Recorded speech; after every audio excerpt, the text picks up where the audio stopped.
Hello everyone, welcome to learning with Gautam YouTube channel. तो आज की वीडियो हम करने वाले हैं भारतीय लोक संगीत के बारे में। भारत में जितने भी राज्य हैं और उन राज्यों के जो भी लोक संगीत हैं उनके बारे में आज की वीडियो में देखने वाले हैं, जो कि आपके आने वाले एग्जाम के दृष्टिकोण से काफ़ी ज़्यादा इंपॉर्टेंट टॉपिक है। आपके सिलेबस में भी मेंशन किया गया था, समझ गए। और सिलेबस में बस इतना ही मेंशन किया गया था, भारतीय लोक संगीत। ये नहीं मेंशन किया गया था कि बिहार का लोक संगीत पढ़ना है या कश्मीर का लोक संगीत पढ़ना है। यानी कि आपको भारत के जितने भी राज्य हैं उनके जो भी लोक संगीत है इसके बारे में जानकारी होनी चाहिए, समझ गए। तो आज की इस वीडियो में आप लोगों को ये जो टॉपिक है भारतीय लोक संगीत, इसको अच्छे से कंप्लीट ही करवा दूंगा। तो आप लोग वीडियो को अच्छे से ध्यानपूर्वक और लास्ट तक जरूर देखिएगा। तो भारतीय लोक संगीत की बात करें तो भारतीय लोक संगीत जो है मूलतः संगीत की एक समुदाय आधारित शैली है जो किसी प्रकार के सामाजिक प्रवचन या गायक की भावनाओं और स्थिति की से संबंधित है। भारतीय लोक संगीत क्या है? तो एक सामाजिक प्रवचन या गायक की भावनाओं की स्थिति से संबंधित है। यानी भारतीय जो लोक संगीत है ये समाज के तौर पर गाया जाता है। क्या होता है, कई बार ऐसा गीत भी होता है जो सामाजिक तौर पर गाया जाता है, यानी कि समाज के कुछ लोग बैठते हैं और उसको गाते हैं। या फिर क्या होता है, कुछ लोग अपना भावना को व्यक्त करने के लिए संगीत को गाते हैं। तो भारतीय लोक संगीत जो है जो अलग अलग राज्य में गाया जाता है वो सामाजिक तौर पर गाया जाता है या फिर अपने भावनाओं को व्यक्त करने के लिए गाया जाता है। समझ गए आप लोग। अब शुरू करते हैं कश्मीर से। अब कश्मीर की बात करें तो कश्मीर की बात करें तो वन्नावन क्या है? ये कश्मीर राज्य का एक लोकगीत है। याद रखिएगा, अगर आपसे एग्जाम में पूछा जाएगा कि वन्नावन किस राज्य का लोकगीत है तो वन्नावन जो है ये कश्मीर राज्य का एक लोकगीत है। यह विशेष रूप से विवाह और समारोह के दौरान गाया जाता है और बहुत ही शुभ माना जाता है। सिंपल सा था। कौन सा लोकगीत? वन्नावन लोकगीत। समझ गए। तो वन्नावन लोकगीत जो है ये कश्मीर राज्य का एक लोकगीत है, समझ गए। और ये जो है कब गाया जाता है, किस अवसर पर गाया जाता है कश्मीर में? तो विवाह और अन्य खुशी का जो समारोह होता है उस समारोह के दौरान वन्नावन जो लोकगीत है इसको गाया जाता है और ये बहुत ही ज़्यादा शुभ माना जाता है। तो समझ गया इस फर्स्ट नंबर के बारे में, यानी कि वन्नावन के बारे में। सेकंड की बात करें तो यह पंडवनी जो है ये कहाँ पे गाया जाता है? तो पंडवनी छत्तीसगढ़ में गाया जाता है। पंडावनी जो है छत्तीसगढ़ राज्य का एक गीतात्मक लोकगीत है जो कि पांडवों की कहानी को बताता है। पांडव आप लोग जानते होंगे महाभारत में थे, उनकी कहानी को बताता है कौन? तो पंडावनी लोकगीत, जो कि कहाँ पे गाया जाता है? तो छत्तीसगढ़ में गाया जाता है। इसमें गायन और वादन यानी कि गाने और बजाने में सब सम्मिलित हैं। आमतौर पर गाने तंबूरा की लय पर सेट होते हैं, लेकिन इसमें सब कुछ सम्मिलित किया जाता है। पंडावनी में कथन की दो शैलियाँ वैदमती और कपालिक। इंपॉर्टेंट पॉइंट है इसलिए हाईलाइट किए, इसको अच्छे से याद रखिएगा। पंडावनी में कथन की दो शैलियाँ हैं, पहला है वैदमती और दूसरा है कपालिक। त्रिजन बाई और रितु वर्मा पंडावनी की प्रसिद्ध गायिका हैं। अगर आपसे एग्जाम में पूछा जाएगा, इंपॉर्टेंट पॉइंट है, अच्छे से याद रखेंगे आप लोग। पंडावनी की प्रसिद्ध गायिका कौन है? तो 4 नाम दिया रहेगा, उसमें से आपको बताना है। तो दोनों नाम आप लोग अच्छे से याद रखेंगे। तीजन बाई और रितु वर्मा जो है ये पंडावनी की प्रसिद्ध गायिका है, समझ गए। तो दूसरा गीत कौन सा था? दूसरा लोकगीत था हमारा पंडावनी, जो कि कहाँ का प्रसिद्ध लोकगीत है? तो छत्तीसगढ़ का प्रसिद्ध लोकगीत है पंडावनी, समझ गए। तीसरा पॉइंट कर लेते हैं। तीसरा पॉइंट है हमारा रसिया गीत। अब ये रसिया गीत कहाँ पे प्रसिद्ध है, कहाँ पे फेमस है? तो रसिया गीत जो है ये उत्तर प्रदेश में फेमस है। रसिया गीत गायन की समृद्ध परंपरा ब्रज क्षेत्र में विकसित हुई थी। रसिया गीत जो है कहाँ का लोकगीत है? तो उत्तर प्रदेश का लोकगीत है रसिया गीत, समझ गए। और चौथा है हमारा पखिंडा राजस्थान। अब ये जो पखिंडा लोकगीत है ये कहाँ का फेमस लोकगीत है? तो राजस्थान का। राजस्थान के किसानों के द्वारा खेत में काम करने के समय गाए बजाने वाले इस गीत को किसान अलगोजा और मंजीरा बजाते हुए गाते और बोलते हैं। पखिंडा शब्द का अर्थ होता है प्रेमी। 2 पॉइंट आपको इसमें याद रखना है अच्छे तरीके से, 2 या 3 पॉइंट। पहला पॉइंट आपको ये याद रखना है, आपसे एग्जाम पूछा जाएगा कि इनमें से 4 ऑप्शन में सब रहेगा कि इनमें से कौन सा लोकगीत है राजस्थान का। तो आपको याद रखना है पखिंडा। या फिर इस तरह से पूछा जाएगा सेम इसी क्वेश्चन को कि पखिंडा किस राज्य का लोकगीत है? तो क्या याद रखेंगे? राजस्थान का लोकगीत है, समझ गए। अब आपसे एग्जाम पूछा जाएगा कि राजस्थान में पखिंडा लोकगीत को कौन गाते हैं? तो किसान गाते हैं। और तीसरा पॉइंट आपसे पूछा जा सकता है कि पखिंडा शब्द का शाब्दिक अर्थ क्या होता है? तो प्रेमी होता है, समझ गए। 5वां पॉइंट कर लेते हैं। और 5वां हमारा लोटिया। लोटिया भी कहाँ का लोकगीत है? लोटिया भी राजस्थान का ही लोकगीत है। लोटिया को चैत्र मास के त्यौहार के समय गाया जाता है लोटिया गीत को, समझ गए। लोटिया जो है कहाँ का लोकगीत है? तो लोटिया जो है राजस्थान का लोकगीत है जो कि चैत्र मास के दौरान गाया जाता है, समझ गए। छठा क्या है? तो मांड। और मांड भी जो है ये राजस्थान का ही लोकगीत है। राजस्थान में अन्य प्रकार के लोकगीत गाए जाते हैं और जितना है सब आपको बताएंगे, समझ गए। जो भी आपके एग्जाम के दृष्टिकोण से इंपॉर्टेंट है सभी आप लोगों को करवाएंगे। तो मांड जो है राजस्थान का लोकगीत है। यह लोकगीत राजस्थान राज्य का है। ऐसा कहा जाता है कि इसका विकास शाही दरबारों में हुआ था, इसलिए इसे शास्त्रीय मंडलियों में भी मान्यता प्राप्त है। सिंपल सा था। मांड कहाँ का लोकगीत है? तो मांड राजस्थान का लोकगीत है। और ऐसा माना जाता है कि जो मांड जो है इसका विकास जो है, मांड लोकगीत का जो विकास है ये शाही दरबारी में हुआ था, समझ गए। और इसीलिए इसे शास्त्रीय मंडलियों में भी मान्यता प्राप्त है मांड लोकगीत का, समझ गए। मांड कहाँ का लोकगीत है? राजस्थान का। और मांड और मांडो दोनों में कंफ्यूज नहीं होना है। मांड कहाँ का लोकगीत है? राजस्थान का। लेकिन मांडो कहाँ का लोकगीत है? तो मांडो जो है ये गोवा का लोकगीत है। मांडो गीत एक धीमी कविता और अपवित्र रचना है जो गोवा में पुर्तगाली उपस्थिति के दौरान प्रेम, त्रासदी और सामाजिक अन्याय और राजनीतिक प्रतिरोध दोनों से संबंधित है। देखिए पुर्तगालियों ने क्या किया था? तो गोवा पर कब्जा कर लिया था। कभी आप अभी अगर आप लोग का हिस्ट्री रहा होगा तो आप लोग पढ़े होंगे कि पुर्तगालियों ने क्या किया था? गोवा पर कब्जा कर लिया था। तो उनका जो पुर्तगाली जो थे वो लोगों को त्रासदी देते थे, यातनाएं देते थे, उसी या फिर उनका जो राजनीतिक प्रतिरोध करते थे लोग सब, तो उसी समय लोग जो थे ये गाना को गाते थे। इस गाना को गाते हुए जो पुर्तगाली थे उनका जो आम आदमी थे वो विरोध कर रहे थे। तो समझ गए मांडो जो है ये कहाँ का लोकगीत है? तो गोवा का लोकगीत है, जो कि एक प्रतिरोध के तौर पर इस गीत को आम जनता गाती थी पुर्तगालियों के प्रतिरोध के तौर पर, समझ गए। चलिए अगला पॉइंट कर लेते हैं। और अगला पॉइंट हमारा अलाहा। अलाहा कहाँ का लोकगीत है? तो मध्य प्रदेश का, समझ गए। अलाहा कहाँ का लोकगीत है? देखिए जितना बताना है सभी इंपॉर्टेंट है और सबको आप लोग अच्छे तरीके से याद रखिएगा। अलाहा कहाँ का लोकगीत है? तो अलाहा बुंदेलखंड का एक विशिष्ट गीत है जो मजोबा के राजा परमाल की सेवा करने वाले दो योद्धा भाइयों अलाहा और उद्दल के वीरतापूर्ण कार्यों का वर्णन करता है। और ये इंपॉर्टेंट है, कई बार एग्जाम में पूछा भी गया है कि अलाहा उद्दल जो है कहाँ का लोकगीत है? तो मध्य प्रदेश का लोकगीत है, जो कि दो भाई थे अलाहा और उद्दल, उन्हीं के वीरतापूर्ण कार्य का, यानी कि अलाहा और उद्दल जो थे इन्हीं के जो वीरतापूर्ण काम किए थे, कार्य किए थे, उसी का वर्णन मिलता है इस गीत के माध्यम से, समझ गए। तो अलाहा कहाँ का लोकगीत होगा? तो मध्य प्रदेश का। और अगला पॉइंट है हमारा होरी। होरी जो है ये भी उत्तर प्रदेश का लोकगीत है। ऊपर भी एक बताए थे वो उत्तर प्रदेश का लोकगीत है। और एक राज्य के ना एक से भी ज़्यादा लोकगीत होता है, ऐसा नहीं कि एक बिहार है तो बिहार का एक ही लोकगीत होगा, या उत्तर प्रदेश है तो उसका एक ही लोकगीत है। एक राज्य के एक से ज़्यादा लोकगीत हो सकते हैं, समझ गए। जैसे एक सिंगर एक से ज़्यादा गाना गाता है ना, एक तो ऐसा तो ही होता है एक सिंगर है, संगीतकार है, वो पहला गाना गा लिया और रुक गया, नहीं। तो उसी तरह से एक राज्य के एक से भी ज़्यादा लोकगीत हो सकते हैं। तो होरी कहाँ का लोकगीत है? तो उत्तर प्रदेश का होरी जो है ये लोकगीत है। होरी गायन मूलतः होली के त्योहारों से जुड़ा हुआ है। होरी से होली याद रखिएगा। यह राधा कृष्ण की प्रेम शरारतों पर आधारित गीत है, समझ गए। तो होरी जो है ये उत्तर प्रदेश का लोकगीत है, जो कि होली के त्योहार से जुड़ा हुआ है और यह राधा कृष्ण की प्रेम और शरारतों पर आधारित गीत है, लोकगीत, समझ गए। और 10वां है हमारा सोहर। सोहर गीत कहाँ पे गाया जाता है? तो बिहार में गाया जाता है पूर्ण रूप से, और उत्तर प्रदेश के कुछ हिस्सा में गाया जाता है सोहर गीत। और सोहर कब गाया जाता है? जब किसी के परिवार में बेटे का जन्म होता है तो सोहर गीत गाया जाता है। आप लोग अगर बिहार से अधिकतर बच्चे होंगे ही तो देखे होंगे कि सोहर गीत को कब गाया जाता है और किस अवसर पर गाया जाता है। तो सोहर गीत को गाया जाता है बिहार में और उत्तर प्रदेश के कुछ हिस्सों में, लेकिन ऑप्शन में आपका उत्तर प्रदेश रहे तो आप लोग लगा सकते हैं, समझ गए। क्योंकि उत्तर प्रदेश 80 जिला है, उत्तर प्रदेश बहुत ही बड़ा है। तो आप लोग जानते हो कि भारत का सबसे बड़ा कोई राज्य है तो उत्तर प्रदेश ही है। तो उत्तर प्रदेश के कुछ ही राज्य में जो कि बिहार से सटे हुए हैं उन्हीं राज्यों में अधिकतर सोहर गीत गाया जाता है। तो जब भी किसी परिवार में बेटे का जन्म होता है तो उस अवसर पर जो है उसके छठियार के अवसर पर इस सोहर गीत को गाया जाता है, समझ गए आप लोग। और अगला है हमारा छकरी। ऊपर भी देखे थे कश्मीर के बारे में, और एक और है ये कश्मीर का लोकगीत। छकरी कहाँ का लोकगीत है? तो छकरी जो है कश्मीर का लोकगीत है। छकरी एक समूह गीत है जो कश्मीर के लोकगीत का सबसे लोकप्रिय रूप है। छकरी क्या है? तो एक समूह गीत है कि समूह के लोगों के द्वारा कुछ लोग मिलकर के इस गीत को गाते हैं, जो कि कश्मीर के लोकगीत का सबसे लोकप्रिय रूप है। तो आपसे पूछा जाएगा छकरी किस राज्य का लोकगीत है? तो कश्मीर का, समझ गए। और 12वां नंबर है हमारा लमन, जो कि हिमाचल प्रदेश का एक लोकगीत है। लमान में लकड़ियों का एक समूह का एक छंद गाता है और लड़कों का एक समूह गीत में उत्तर देता है। लमान में क्या होता है? लड़की जो होती है, लड़की का जो समूह होता है इस गीत को गाती है। जो लमन गीत है हिमाचल प्रदेश में लड़कियों का जो समूह होता है इस गीत को गाता है और लड़के जो होते हैं इस गीत का उत्तर देते हैं। लमन किस राज्य का लोकगीत है? तो हिमाचल प्रदेश राज्य का लोकगीत है। कौन सा? लमन, जो कि लड़कियां गाती हैं और लड़के उसके उत्तर देते हैं, समझ गए।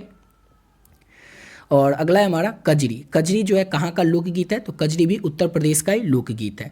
कजरी बरसात के मौसम में उत्तर प्रदेश और निकटवर्ती, यानी कि उत्तर प्रदेश के सटे हुए जो इलाके हैं निकटवर्ती क्षेत्र की महिलाओं के द्वारा गाया जाने वाला एक लोकगीत है कजरी, समझ गए। तो ये कजरी कहाँ का लोकगीत है? तो उत्तर प्रदेश का लोकगीत है कजरी। अगला का पॉइंट कर लेते हैं। और देखिए अगर आप लोग इस सब का पीडीएफ लेना चाहते हैं अभी और आप आपको करवाएंगे तो इसका पीडीएफ भी आप लोग ले सकते हैं। बहुत सारे बच्चे ऑलरेडी इसका पीडीएफ पहले से ही ले चुके हैं। जो भी बच्चे इसका पीडीएफ ऑलरेडी पहले से ले चुके हैं वीडियो को थोड़ा स्किप करके आगे से देख लीजिएगा। जो अभी तक इस पीडीएफ को नहीं लिए उनको किस तरह से लेना है वो आपको 2 मिनट के अंदर बता देते हैं। डिटेल में अगर आप लोग देखना चाहते हैं कि पीडीएफ किस तरह का होगा नहीं, या उसमें किस तरह के क्वेश्चन होंगे, किस तरह का टॉपिक होगा, उसके लिए चैनल के होम पेज पर आपको एक वीडियो मिल जाएगा, उसको देख सकते हैं। और सिंपल वे में 2 मिनट के अंदर आपको बता देते हैं कि पीडीएफ में मिलेगा क्या क्या और आपको लेना किस तरह से। अगर आप लोग 9th-10th के लिए फॉर्म भरे होंगे आपका पेपर फर्स्ट होगा, 11th-12th के लिए फॉर्म भरे होंगे आपका पेपर सेकंड होगा। पेपर फर्स्ट की बात करें तो पेपर फर्स्ट में टोटल 14 इकाई हैं और पेपर सेकंड की बात करें तो इसमें टोटल 17 इकाई हैं। तो आपका पेपर फर्स्ट हो या सेकंड हो आप लोग इस PDF को ले सकते हैं। और पेपर फर्स्ट में आपको क्या पढ़ना है, कितना पढ़ना है, किस क्या क्या पढ़ना है, जैसे आपके सिलेबस में मेंशन किया गया भारतीय लोक संगीत के बारे में, लेकिन ये तो मेंशन नहीं किया गया कि भारतीय लोक संगीत के बारे में क्या क्या पढ़ना है। तो अभी देख रहे हैं ना हर एक राज्य का जो लोकगीत है वो आपको किस तरह से बताते हुए चल रहा है, इसी तरह से ये सब आपको उस PDF पे मिल जाएगा। जैसे आपके सिलेबस में बस मेंशन किया गया होगा भारतीय लोकगीत, और जैसे आपका जो PDF है उस PDF के सबसे फर्स्ट पेज में ही आपको मिल जाएगा सिलेबस। क्या मिलेगा? सिलेबस मिलेगा, जिससे आप लोग देख सकते हैं कि सिलेबस में क्या क्या दिया हुआ है और आपको पढ़ना क्या क्या है। उसके बाद आपको क्या मिलेगा, जितना आपका इकाई है, जैसे इसमें 14 इकाई हैं तो पहला इकाई में जो भी पढ़ना है वो आपको पहला इकाई के बाद मिल जाएगा, फिर दूसरा इकाई में जो भी पढ़ना है, इस तरह से पूरा आपको मिल जाएगा। और आपके सिलेबस में बस सिंपल सा थोड़ा सा मेंशन किया गया भारतीय लोक संगीत, ऐसा नहीं मेंशन किया गया कि पूरा आपको भारतीय लोक संगीत के सभी राज्य के बारे में पढ़ना ही है। तो आपको क्या करना पड़ेगा, पूरा पढ़ना पड़ेगा। इसके लिए आप लोग इसमें से अच्छे से पढ़ सकते हैं। उसके बाद वाद्य यंत्र उनके वादक से संबंधित 112 क्वेश्चन रहेगा। जैसे अगर आपकी एग्जाम की बात करें, STT की बात करें, उसमें मिनिमम क्वेश्चन जो है 7 से 8 क्वेश्चन पूछा जाता है वाद्य यंत्र और उनके वादक से संबंधित, और मैक्सिमम 10 क्वेश्चन पूछा जाता है वाद्य यंत्र और उनके वादक से संबंधित, वो आपको इसमें मिल जाएगा। और इसको अगर आप लोग कर लेते हैं, इसमें 112 क्वेश्चन है, तो ये जो आपका 7 से 8-10 क्वेश्चन पूछा जाएगा वो आपका कन्फर्म हो जाएगा इसी से। उसके बाद बात करें म्यूजिक का प्रीवियस ईयर क्वेश्चन। म्यूजिक में अभी तक जो भी क्वेश्चन पूछे गए, चाहे वो BPSC में, STT में या अन्य किसी भी राज्य का जो टीचर वाला का एग्जाम हुआ था संगीत का, उसमें जो भी क्वेश्चन पूछा गया था वो आप लोगों को इस PDF में मिल जाएगा। उसके बाद म्यूजिक का ऑब्जेक्टिव क्वेश्चन की बात करें तो 500 से प्लस ऑब्जेक्टिव रहेगा, यानी कि 550 के करीब ऑब्जेक्टिव रहेगा, जो कि आपके प्रैक्टिस के लिए इंपॉर्टेंट ऑब्जेक्टिव क्वेश्चन है। जब आप लोग इतना कर लेते हैं तो क्या चाहिए आपको, रिवीजन के लिए क्वेश्चन चाहिए, और यहाँ से आप लोग इस क्वेश्चन को कर सकते हैं। समझ गए? तो इस तरह से आपको इस ले लेना है। और लेना किस तरह से, तो देखिए जो चारों देख रहे हैं, क्योंकि जिनका पेपर फर्स्ट होगा वो इस पेपर फर्स्ट का लेंगे और जिनका पेपर सेकंड होगा वो पेपर सेकंड का लेंगे। तो ये जो चारों PDF है इसका प्राइस कैसे लेना है, तो ओनली 30 रुपीज़ है। इसको पे कैसे करना है तो वो देखिए, ये नंबर है 7903820891। इस नंबर को जैसे ही आप लोग फोन पे, गूगल पे, पेटीएम में डालिएगा, नाम आ जाएगा गौतम कुमार, उसमें आपको क्या करना है 30 रुपया डाल देना, इसका स्क्रीनशॉट ले करके इसी नंबर के व्हाट्सएप पे भेज देना, और आपका पेपर फर्स्ट हो सेकंड हो जो भी हो मैसेज कर दीजिएगा। इस जो चारों PDF है वो आप लोगों को मिल जाएगा। तो इस तरह से आपको ये ले लेना है। और जो देख रहे हैं यहाँ पर, जैसे आपका पेपर फर्स्ट हो तो 14 इकाई और पेपर सेकंड हो तो 17 इकाई। इसमें आपको अगर आप लोग सिलेबस देखिएगा तो ये नहीं पता चलेगा उसमें क्या क्या पढ़ना है और क्या नहीं पढ़ना है। इसके लिए आप लोग ये जो PDF पढ़िएगा उसमें आपको डिटेल में बताया गया क्या क्या पढ़ना है, क्या क्या छोड़ना है, कितना पढ़ना है। क्योंकि देख रहे हैं ना सिलेबस में बस इतना मेंशन किया गया भारतीय लोक संगीत, और भारतीय लोक संगीत के अंदर कितना संगीत आता है सबके बारे में आपको पढ़ना पड़ेगा, और आपको पता नहीं होगा क्या पढ़े क्या छोड़े। इसके लिए आप लोग इसको करके पूरा कंप्लीट अपना सिलेबस को अच्छे तरीके से कंप्लीट कर सकते हैं। इस PDF को लेकर के आप लोग बहुत ही कम समय में और बहुत ही बढ़िया तरीके से अपने एग्जाम की प्रिपरेशन कर सकते हैं। समझ गए? तो चलिए अगले राज्य की ओर बढ़ते हैं, और अगला राज्य है हमारा मध्य प्रदेश। और मध्य प्रदेश का लोकगीत एक और आपको ऊपर बताए थे, और एक और क्या है तो पाई गीत। पाई गीत जो है ये भी मध्य प्रदेश का लोकगीत है। यह गाना ज़्यादातर मध्य प्रदेश के उन त्योहारों के दौरान गाया जाता है, खासकर उन त्योहारों के दौरान जो बारिश के मौसम में आते हैं। बारिश के मौसम में जो भी त्यौहार अधिकतर आते हैं उस त्यौहार में मध्य प्रदेश में पाई गीत को गाया जाता है। तो समझ गए पाई गीत कहाँ का लोकगीत है, मध्य प्रदेश का लोकगीत है पाई गीत। अगला है हमारा पोवाड़ा। पोवाड़ा कहाँ का लोकगीत है, तो पोवाड़ा जो है ये महाराष्ट्र का लोकगीत है। पोवाड़ा महाराष्ट्र का पारंपरिक लोक कला है। पोवाड़ा शब्द का अर्थ होता है शानदार शब्दों में कहानी का वर्णन। तो याद रखिएगा पोवाड़ा जो है कहाँ का लोकगीत है, तो महाराष्ट्र का लोकगीत है पोवाड़ा। और पोवाड़ा शब्द जो है इसका अर्थ क्या होता है, तो इसका अर्थ होता है शानदार शब्दों में कहानी का वर्णन करना। अगला राज्य है हमारा गोवा और महाराष्ट्र। ओबी जो है, ओबी क्या है, एक लोकगीत है जो कि गोवा और महाराष्ट्र राज्य में गाया जाता है। संगीत का यह रूप महाराष्ट्र और गोवा का है। वो आमतौर पर महिलाओं की ये गीत यानी वे खाली समय के दौरान जब वे अपना घरेलू काम पूरा कर रही होती हैं तब महिलाओं के द्वारा गाया जाता है। वो भी जो है ये गोवा और महाराष्ट्र का लोकगीत है। जो महिलाएं जो खाली समय अपना घरेलू काम को पूरा कर लेती हैं, उनका जो खाली समय होता है उस समय जो है महिलाएं ये जो ओबी लोकगीत इसको गाती है। समझ गए। और अगला गीत है हमारा तीज गीत, जो कि कहाँ का है, तो राजस्थान का है। राजस्थान का लोकगीत क्या है, तो तीज है। और यहाँ पर ये देख लीजिए, ये जो ओबी देख रहे हैं ये गोवा और महाराष्ट्र दोनों का ही लोकगीत है, यानी कि गोवा में भी गाया जाता है और महाराष्ट्र में भी इस गीत को गाया जाता है, ओबी लोकगीत को। तीज गीत जो है ये कहाँ का लोकगीत है, तो राजस्थान का लोकगीत है तीज। तीज को राजस्थान की महिलाएं बड़ी भागीदारी के साथ मनाती है और इस गीत को गाती है। तो राजस्थान का लोकगीत क्या है, तो तीज जो है राजस्थान का ही लोकगीत है। अगला जो हमारा राज्य है आंध्र प्रदेश। आंध्र प्रदेश का लोकगीत कौन सा है, तो बुरा कत्था। बुरा कत्था जो है ये आंध्र प्रदेश का एक लोकगीत है। और बुरा कत्था गाथा गीत का एक अत्यंत नाटकीय रूप है। और अगला राज्य हमारा जम्मू कश्मीर। जम्मू कश्मीर के बारे में ऊपर भी देख चुके थे। और एक और है भाखा। भाखा कहाँ का लोकगीत है? तो भाखा भी जम्मू और कश्मीर का ही लोकगीत है। लोकगीत भाखा का रूप जम्मू कश्मीर क्षेत्र में लोकप्रिय है। फसल कटाई के समय ग्रामीणों के द्वारा भाखा को गाया जाता है। यानी कि जम्मू कश्मीर का लोकगीत और ऊपर भी देख चुके थे। और एक और लोकगीत है भाखा। भाखा कहाँ का लोकगीत है? तो जम्मू कश्मीर का लोकगीत है। और जिस समय किसान अपना फसल काटते हैं, ग्रामीण अपना फसल काटते हैं, उस समय इस लोकगीत को, भाखा जो लोकगीत है, इसमें इसको जम्मू कश्मीर के किसान या लोग जो वहाँ के होते हैं वो गाते हैं। समझ गए? तो भाखा कहाँ का लोकगीत है? जम्मू कश्मीर का। और केरल का लोकगीत की बात करें तो भूत गीत। भूत गीत कहाँ का लोकगीत है? तो केरल का जो भूत गीत है ये केरल का लोकगीत है। भूता गीत का आधार अंधविश्वास में निहित है। नाम से ही पता चलता है भूत, तो इसका जो आधार है वो अंधविश्वास में निहित है। केरल के कुछ समुदाय, यानी कि कुछ ही लोग, ऐसा नहीं कि पूरा केरल, केरल के कुछ समुदाय के लोग दुष्ट भूत प्रेतों को दूर भगाने के लिए भूत गीत का अनुष्ठान करते हैं। भूत गीत का अनुष्ठान केरल में किया जाता है। और जो भूत प्रेत होते हैं इसी को दूर भगाने के लिए भूत गीत को केरल के लोग गाते हैं। और ऐसा नहीं कि केरल के पूरे प्रांत में इस गीत को गाया जाता है, केरल के कुछ ही प्रांत में इस गीत को गाया जाता है।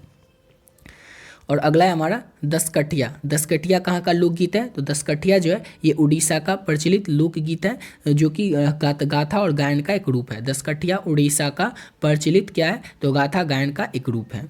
और अगला लोकगीत है हमारा बिहू गीत। बिहू कहाँ का लोकगीत है? इंपॉर्टेंट भी आइए, तो असम का लोकगीत है बिहू। बिहू लोकगीत अपनी साहित्यिक सामग्री और संगीत विधा दोनों के कारण असम के सबसे विशिष्ट प्रकार का लोकगीत है। बिहू जो है ये असम का एक विशिष्ट प्रकार का लोकगीत है। तो याद रखिएगा बिहू कहाँ का लोकगीत हुआ? असम का।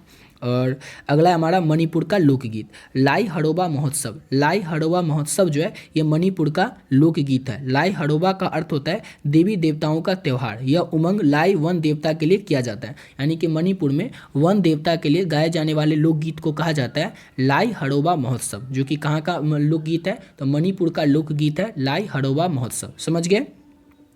और मणिपुर का एक और लोकगीत है खोगजम पड़वा। खोगजम पड़वा भी जो है ये मणिपुर का ही लोकगीत है। यह मणिपुर राज्य का एक महत्वपूर्ण लोकगीत है। याद रखिएगा, और आपसे जहाँ पूछा जाएगा मणिपुर का एक महत्वपूर्ण लोकगीत का नाम बताइए, और निम्नलिखित में से, यानी कि 4 ऑप्शन में से निम्नलिखित में से मणिपुर का एक महत्वपूर्ण लोकगीत का नाम बताएं। तो याद रखेंगे आप लोग खोगजम जो होता है, ये खोगजम पड़वा ये मणिपुर का एक लोकगीत है। और देखिए इतना जो आपको बता रहे हैं एक साथ, इसमें आपको कन्फ्यूजन नहीं होना है। जब आप लोग इसका PDF लीजिएगा, यहाँ पर तो आप लोग समझ लिए, जब इसका PDF लीजिएगा उसके बाद आपको क्या करना है, इसको पढ़ कर बार बार रिविजन कर लेना है, जिससे आपसे एग्जाम में जो भी इसमें से पूछा जाएगा वो आप लोगों को एक भी छूट नहीं पाए। और ये बहुत ही ज़्यादा इंपॉर्टेंट टॉपिक है, इससे हर एक साल क्वेश्चन पूछा ही जाता है।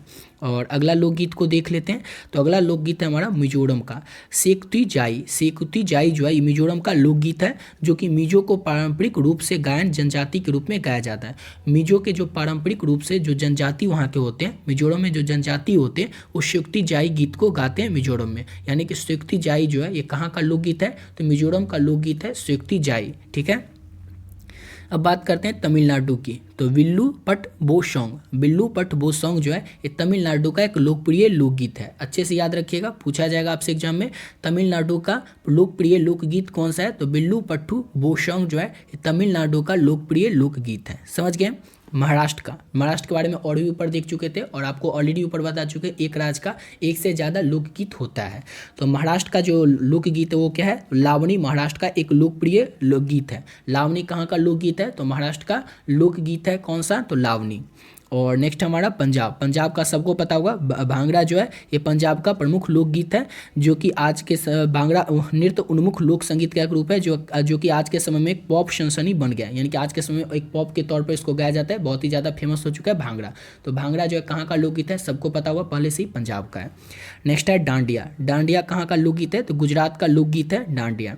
डांडिया नृत्य उन्मुख लोकगीत का एक रूप है, जिसे दुनिया भर में पॉप संगीत के लिए भी अनुकूलित किया जाता है, जो पश्चिमी भारत में लोकप्रिय खासकर नवरात्रि के दौरान गाया जाता है। यानी कि डांडिया जो आप लोग जानते ही होंगे, नवरात्रि के दौरान इसको खास रूप से गाया जाता है, यानी कि लोग इसको एंजॉय करते हैं। तो डांडिया जो है कहाँ का लोकगीत हुआ? तो गुजरात का लोकगीत है। और खास करके ये कहाँ पे? तो उत्तर भारत में। समझ गए? दुनिया भर से पॉप संगीत में ये अनुकूलित हो चुका है, जो उत्तर भारत और पश्चिमी भारत में लोकप्रिय है, और खासकर गुजरात में ये जो है गाया जाता है। इस गुजरात का एक लोकगीत कौन सा है? तो डांडिया है।